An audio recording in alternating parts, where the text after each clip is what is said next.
இல்லை கண்டிப்பாக சரி பண்ணியாச்சு. நிறைய இடத்துல ஏன் சரி பண்ணி என்னென்ன விஷயத்தினால மின்வெட்டு நடக்குதுன்னு சொல்லிட்டு இப்போ கால் சென்டர்லேயே வந்து பார்த்தீங்கன்னா நிறைய மாறுதல்கள் செய்யப்பட்டிருக்கு.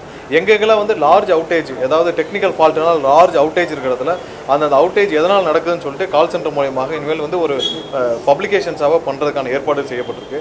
அப்போ தான் வந்து ஒட்டுமொத்த தமிழகத்தில் எவ்வளோ லார்ஜ் அவுட்டேஜ் இருக்குது. லார்ஜ் அவுட்டேஜ்னால் ஏதாவது ஒரு டிரான்ஸ்ஃபார்மர் ஃபெயிலியர், இல்லை ஏதாவது ஒரு இடத்துல மின் கம்பங்கள் உடஞ்சிருக்கு, இல்லை காற்றுனால சாஞ்சிருக்கு, ஸோ இதனால் ஃபெயிலியர் இருக்குது. இல்லை வேறு இடத்துல நிறைய இடத்துல வந்து இந்த 110 கேவி லைன் வந்து ஏதாவது தோன்றப்ப வெட்டிடுறாங்க.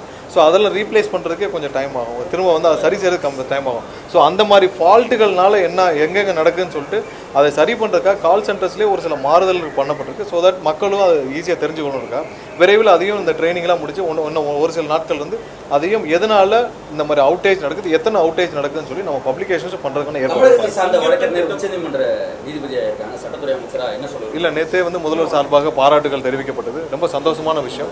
ஏன்னா நேரடியாக வழக்கறிஞராக இருந்து இன்னைக்கு வந்து உச்சநீதிமன்றம் நீதிபதியாக ஒரு பெண், தமிழகத்தை சேர்ந்த ஒரு பெண்ணாக இருக்குது. உண்மையிலே தமிழகத்துக்கு ஒரு பெருமையான விஷயம். நிறைய பேர் அது ஊக்குவிக்கும். நிறைய வழக்கறிஞர்கள், பெண் வழக்கறிஞர்கள் தமிழ்நாட்டில் இருக்காங்க. நிறைய பேர் டெல்லியிலையும் பணியாற்றுறாங்க. அவங்களெல்லாம் பெரிய அளவில் ஊக்குவிக்கும் இந்த விஷயம். கண்டிப்பாக அனைத்திற்கும் முதல்வர் வாழ்த்து தெரிவிக்கிறார். தமிழக மக்கள் சார்பாக, தமிழகத்தில் அனைத்து பெண்கள் சார்பாகவும் அனைத்து நேற்றைய முதல்வர் வந்து வாழ்த்து.